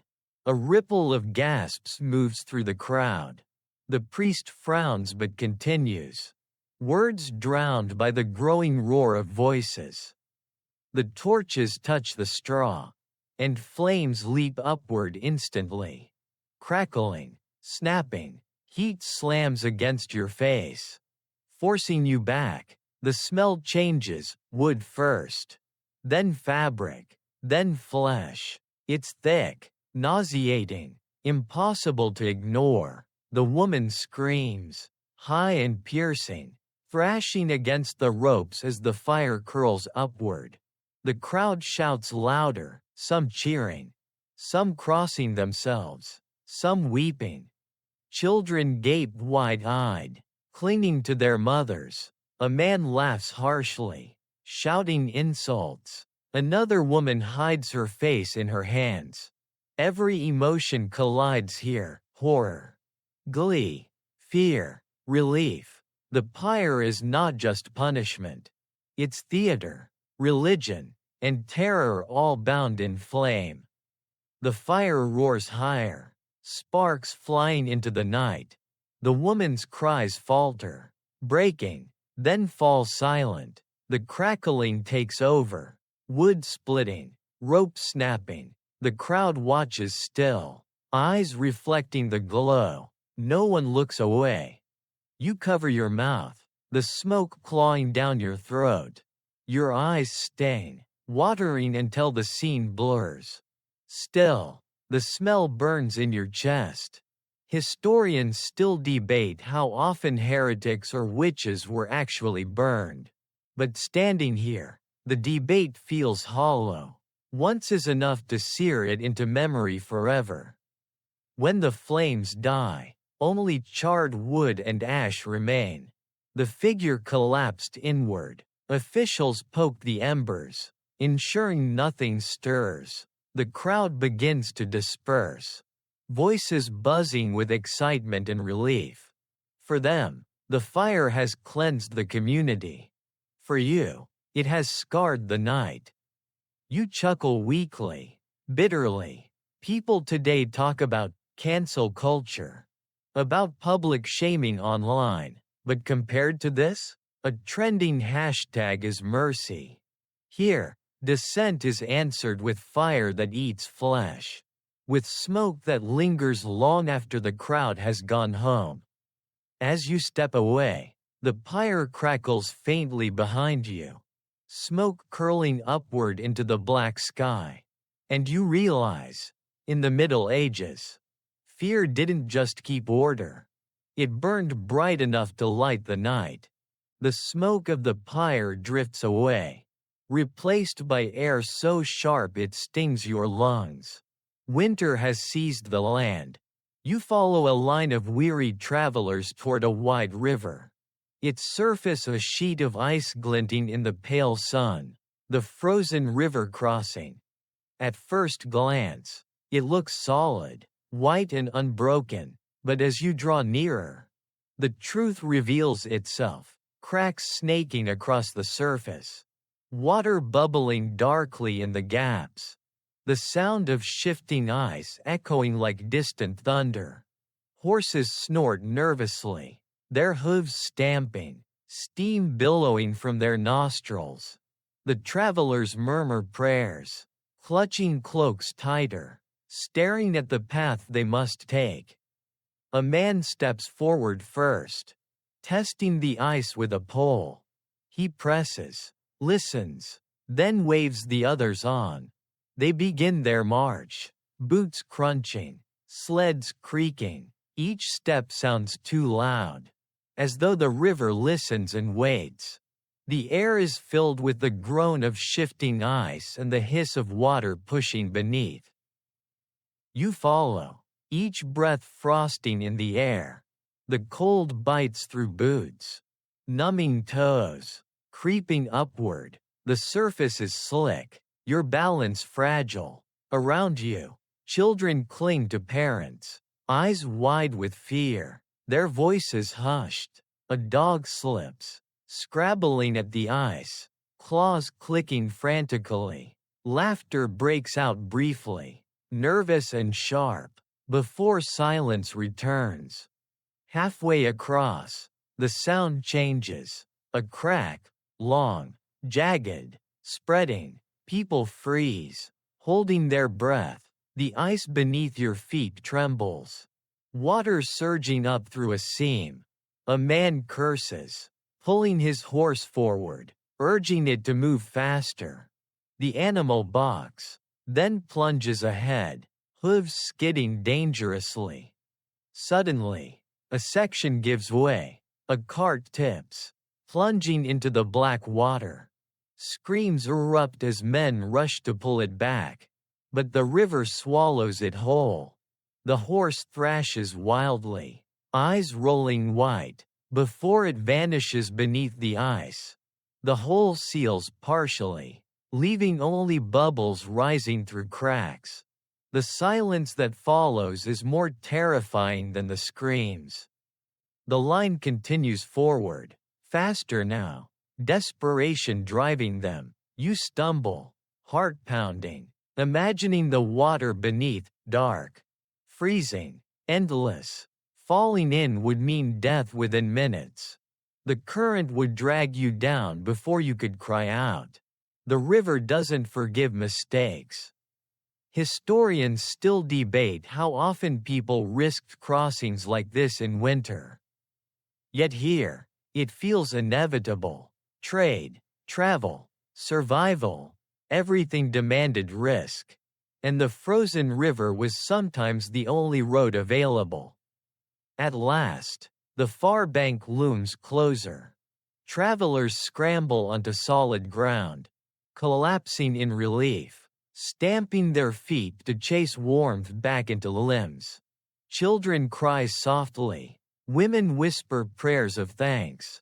Behind them, the river groans again, another crack racing across its surface, warning those still on the ice. You glance back, breath shaky. The line of travelers stretches far. Tiny figures inching across the frozen expanse. Some will make it, some won't. The river decides. You can't help but chuckle. Though your voice is thin. People today complain about icy sidewalks, about slipping on driveways, about canceled flights in winter storms. If only they knew. For medieval travelers, Every crossing was a gamble, life balanced on cracking ice. Death waiting just beneath the surface. As you step onto the far shore, the wind cuts sharp, but the ground feels steady beneath your boots. Behind you, the frozen river moans, swallowing echoes of footsteps into its shifting, endless dark. The frozen river fades behind you, but the wind still bites as you approach looming stone walls. Towers rise like jagged teeth, banners tattered in the cold. At the gate, guards glare down, hollow-eyed, their armor loose on thinning bodies. The city under siege. Inside, the streets are nearly silent. Once busy markets stand empty. Stalls stripped bare, shutters nailed shut. The only sound is the shuffle of feet and the rumble of stomachs. Smoke curls faintly from chimneys, but it smells of burning straw and leather rather than food. The city is starving. You pass a group of women crouched around a pot, stirring slowly. You lean closer and see what they're cooking, water thickened with scraps of bark. Maybe bones boiled until they dissolved. The women sip carefully, sharing between them. A child whines for more, but the bowl is pulled away. Hunger makes sharing cruel. Further down the street, you spot a horse's ribcage lying in the mud, picked clean. The meat vanished days ago. Dogs scavenge the scraps of hide, growling over the bones. Cats are gone entirely, eaten long before. Rats scurry boldly now, fat from the scraps of desperation. Some chase them with clubs, hoping to turn vermin into supper. The stench of sickness lingers too. Starvation weakens, and plague slips easily through the cracks. You see people huddled in doorways, coughing, eyes sunken. A woman lies in the street, her body ignored as passers-by step around her. No one has the strength to mourn properly anymore. Death has become ordinary. In the square, soldiers distribute the last rations, crumbs of bread, a thin ladle of broth. The crowd surges forward, voices rising in anger, desperation, fists swing, children cry, guards shout. A soldier drops his bucket, and the crowd lunges, scraping the dirt for spilled drops as though it were gold. At the edge, a priest preaches loudly, urging patience, promising that God will provide. His words float thinly over the chaos. You notice the hollow look in his eyes. He is just as hungry, just as afraid. Faith doesn't fill stomachs. A rumor drifts past your ears. Cannibalism. Whispers of mothers feeding children from pots with meat that didn't come from animals. Historians still debate whether such stories are exaggerated. But standing here, you feel the truth pressing close. Hunger erases lines people thought unbreakable. You slip down an alley where you see a boy gnawing on a strip of leather torn from a shoe. His teeth strain, his face clenched. He spits shreds into his palm. Chews again. The shoe leather softens enough to swallow. He looks at you without shame, just hunger. Night falls, and torches flicker on the walls. Beyond them, the enemy waits, patient. They don't need to storm the gates. They only need to wait. Hunger is a sharper sword than steel. You chuckle weakly, though the sound feels cruel. People today complain about empty shelves at the store, about delivery delays, about diets that leave them starving. If only they knew. In a siege city, hungry means staring at leather straps and wondering if they'll soften enough to keep you alive until tomorrow. As you leave the walls, you glance back once more. The city crouches in silence, a hollow shell of its former self. Hunger has become its ruler, its jailer, its executioner. And you realize, in the Middle Ages, war didn't always kill with blades. Sometimes, it simply closed the gates and let hunger do the work. The starving city shrinks behind you, but the river leads onward until the land gives way to a harbor. Ships creak at their moorings, their sails furled, hulls black with pitch.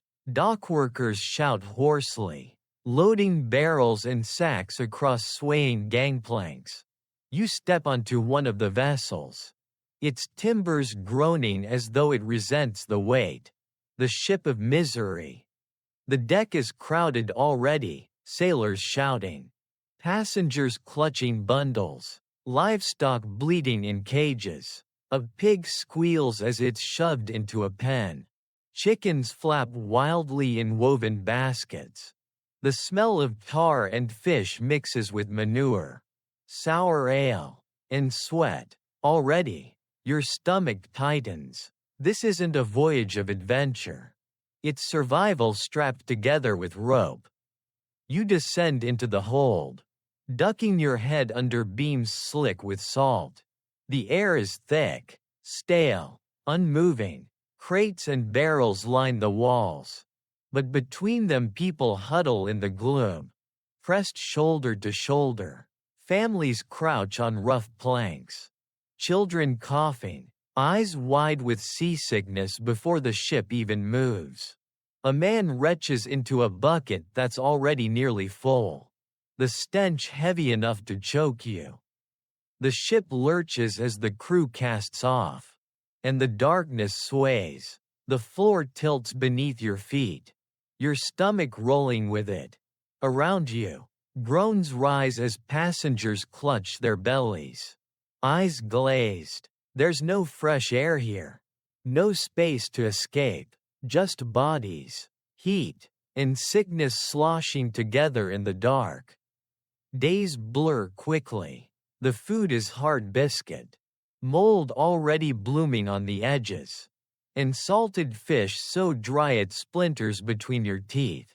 Water is rationed, ladled from barrels that already smell of rot. Some drink ale instead, though it only worsens the nausea. You watch a child sip carefully from a cup, then vomit it back onto the planks, tears streaking his cheeks. The smell grows worse with each passing hour. Waste buckets overflow, slopping onto the floor when the waves hit hard. Rats scurry freely, fat from scraps. Lice crawl over scalps and sleeves. Disease spreads as quickly as rumors, fever. Dysentery, the dreaded plague that sometimes found its way aboard. A sneeze here, a cough there, and panic ripples through the hold. Above deck, the sailors shout at one another, pulling ropes, cursing the wind. Rain lashes, soaking everything. The ship heaves in the storm, water crashing over the rails. Passengers screaming as they cling to anything solid. One man slips, tumbling into the sea. His cry is swallowed instantly. No one even pauses. The ship sails on. Historians still debate whether medieval voyages were more deadly from storms or from disease. Down here, you know both feel equally eager to claim lives. A week passes, or maybe more, you lose track. Time has no meaning in the dark hold. You only know the rhythm of waves and sickness, of groans and prayers. One morning, you notice a family sitting quietly. Their child still in his mother's arms. He hasn't moved all night. The mother rocks him anyway, whispering lullabies into the stale air. The others look away, pretending not to notice. Grief takes too much strength. You chuckle bitterly, though your throat is raw. People today complain about delayed flights, cramped seats, Bad airline food. If only they knew. In the Middle Ages, travel wasn't inconvenience, it was gamble, and often, the ship itself was the enemy. At last, you stumble back onto land, knees weak, lungs dragging in clean air like it's a miracle. Behind you, the ship creaks at the dock, already loading new cargo, new passengers, new misery, and you realize the sea didn't need storms to drown people. Sometimes the ship itself was enough. The ship's stench of sickness fades as you step inland. But winter follows quickly. The wind sharpens, snow swirls, and soon you're trudging behind a line of weary figures. Boots crunch on frozen earth. Breath plumes in the air. And the horizon stretches white and merciless. The winter march. The road isn't really a road, just a path stamped into snow by hundreds of feet. Each step is heavy, the snow sucking at your boots, the cold gnawing through wool and leather. Your toes go numb quickly, fingers stiff inside thin gloves. Around you, men, women, and children stagger forward, cloaks drawn tight, faces hidden in hoods. They don't talk, they just walk. A soldier shouts from the front, urging the column onward. His words are nearly lost in the wind, but the whip at his side makes the meaning clear. Behind him, carts creak, pulled by oxen whose ribs jut sharp beneath their hides. The animals stumble, their breath steaming, eyes dull. One collapses, and the cart tips, spilling its load into the snow. The driver curses, beating the beast until it lurches forward again.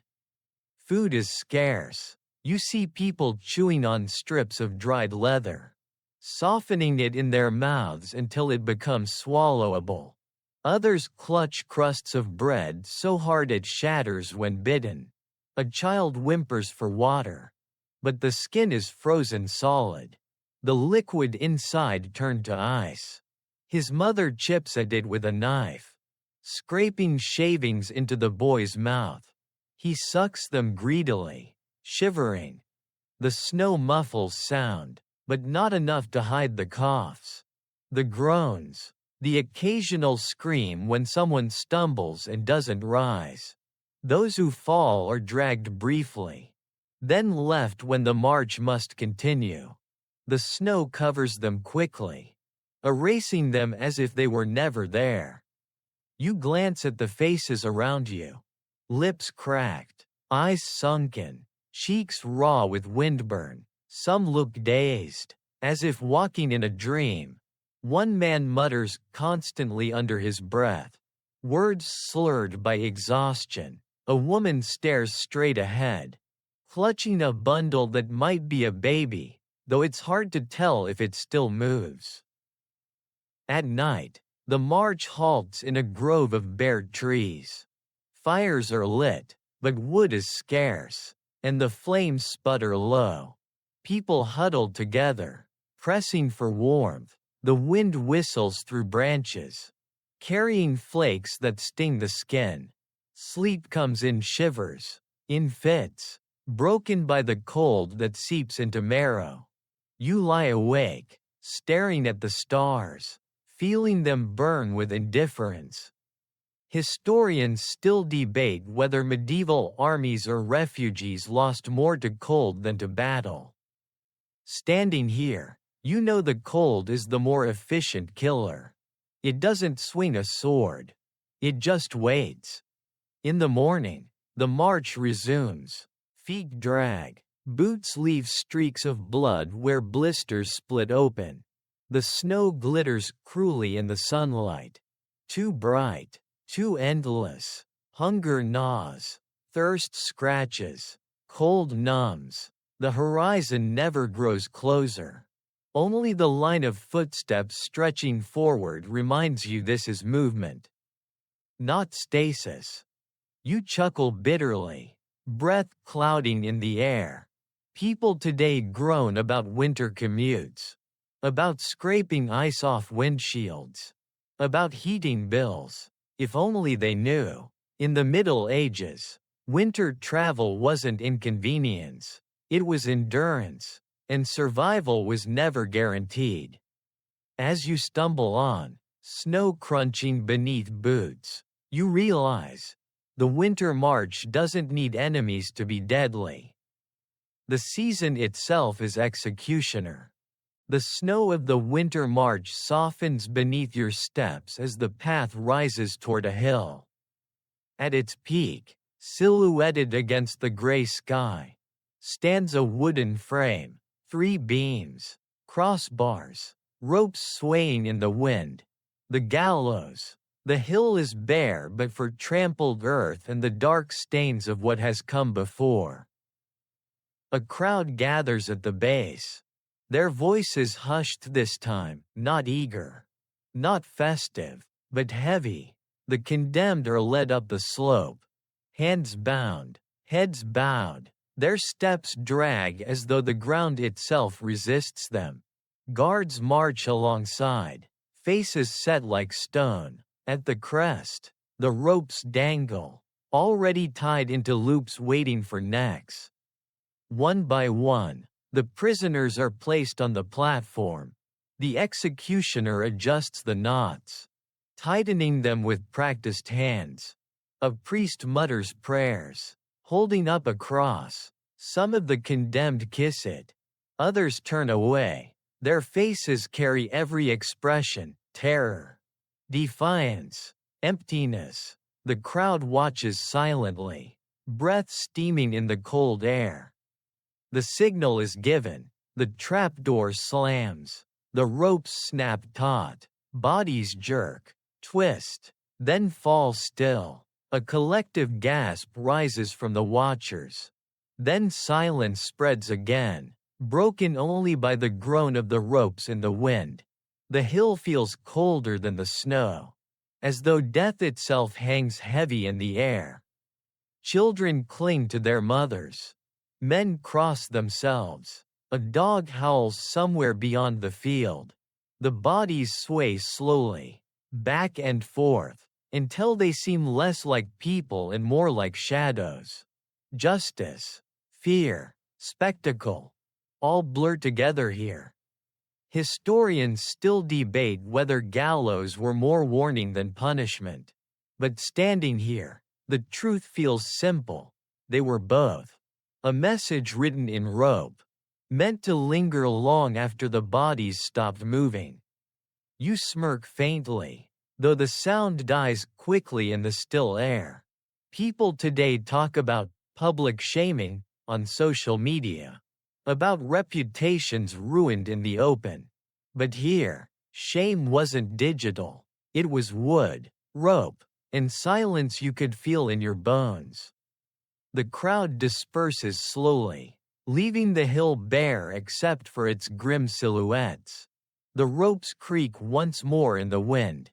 Then quiet. The hill sinks into stillness. And now, as the echoes of every place you visited drift together, the prison chains, the plague house coughs, the market cries, the battlefield groans, you feel them dim, like candles guttering in the dark. The sharp edges soften, the sounds blur, the images fade.